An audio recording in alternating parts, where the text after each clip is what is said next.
There are many tales that have shaped the course of human history.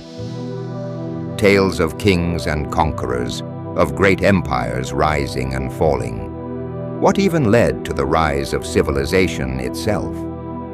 Why did we first draw upon cave walls? How did we master fire?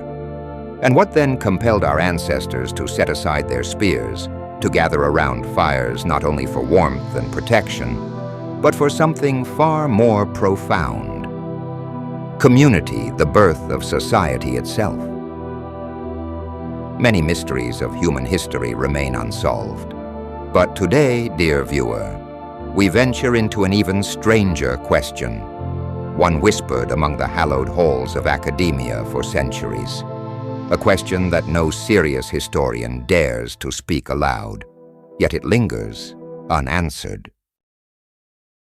In the hidden recesses of history, there are tales that were never meant to be told, stories that defy logic, reason, even the very fabric of time itself. Then, there are tales whispered in hushed tones only by those brave enough to speak of them, tales that, despite this unspoken fear of judgment and accusations of peculiarity, manage to transcend themselves in spirit to the very thumbs and toes of modernity, a spirit that has powered an obsession, a devotion, unlike any the world has ever known. Long before the pyramids rose from the sands of Egypt, before the philosophers of Greece gazed into the night sky, there were those among early man who found themselves drawn to something far stranger, something fantastical, something animated. Ah, yes, the weeb, a peculiar creature, one whose existence spans across millennia. Though their modern forms are often found huddled in convention halls, draped in elaborate costumes of their animated idols, their origins are far more ancient. Here in this very cave, we find early evidence of the weeb culture. Behold, dear viewer, for what you are about to see is the primitive forebears of today's weebs, scratching crude images of wide-eyed warriors and curiously proportioned bodies of maidens onto stone tablets. Though primitive, these ancient weebs shared an early obsession with exaggerated features. Scholars have debated for centuries whether these figures were revered deities or simply, as one modern historian suggests, the first waifus. Fast forward to the present, and we find the weeb in its most evolved state, gathering en masse in sacred assemblies known as conventions. It is here that they perform their most elaborate of rituals, dressing in the garb of their animated heroes, consuming vast quantities of pocky, and exchanging mystical currency for titles and utterances to be bestowed upon them. Yes, it is impossible to ignore the weeb's undying fascination with certain proportions. Yes, the weeb possesses an almost gravitational attraction to the curvaceous and the big-bosomed. Though historians have attempted to make sense of this particular fixation, all theories thus far have crumbled under the sheer weight of the phenomenon. The term waifu, derived from a mispronunciation of the English word wife, has become their sacred calling. And yet, despite their love of the fantastical and animated, the weeb's body shapes often bear an uncanny resemblance to that of a distant cousin, the country folk.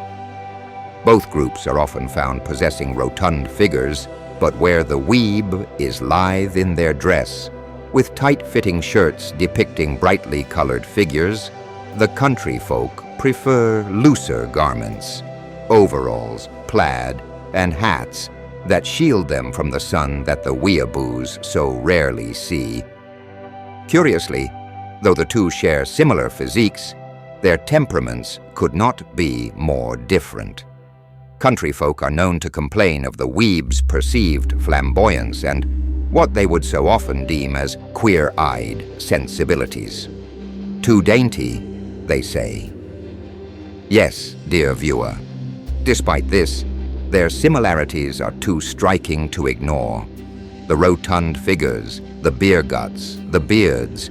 One would be forgiven for the understanding that they were inseparable. Yet, for reasons both groups struggle to articulate, in fear of speaking their clearly connected genetic descendancy into the reality that it is, the mere suggestion that they might be cut from the same cloth is unthinkable to them.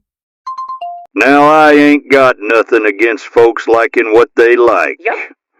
But these weebs, they're just too dang dainty for my taste. That's right. Walking around with them tight shirts, squealing about them wide-eyed cartoon gals like they're real folk. It's unnatural, I tell ya. Unnatural. They're more confused than a Sunday cartoon. And here lies the crux of the conflict.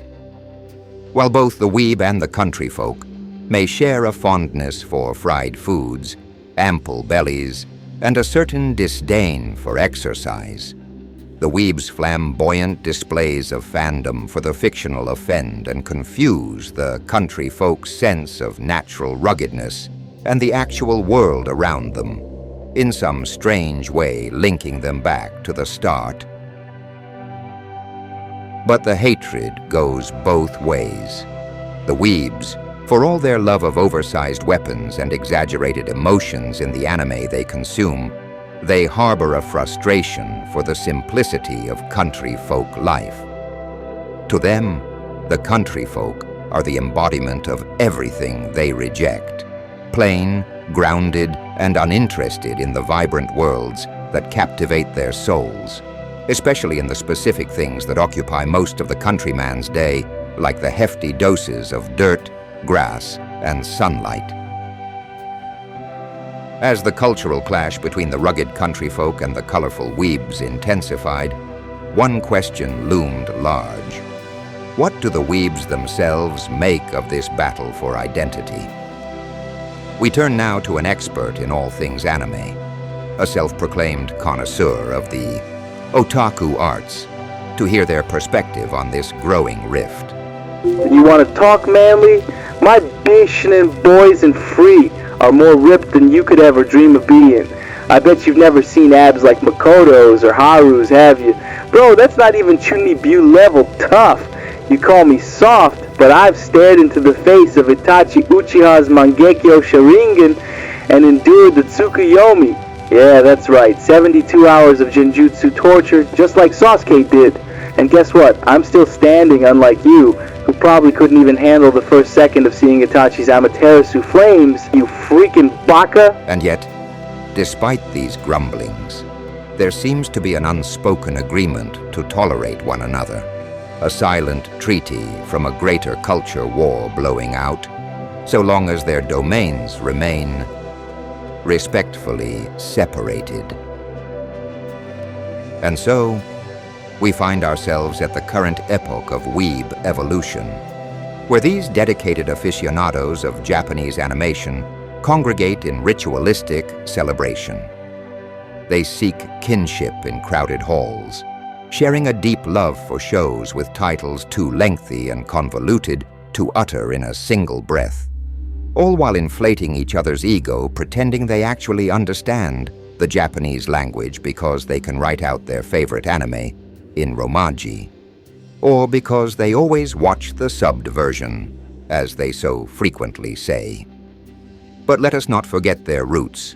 Whether they are chiseling anime into stone or crafting elaborate online fan forums, the weeb has always, and will always, remain a creature apart.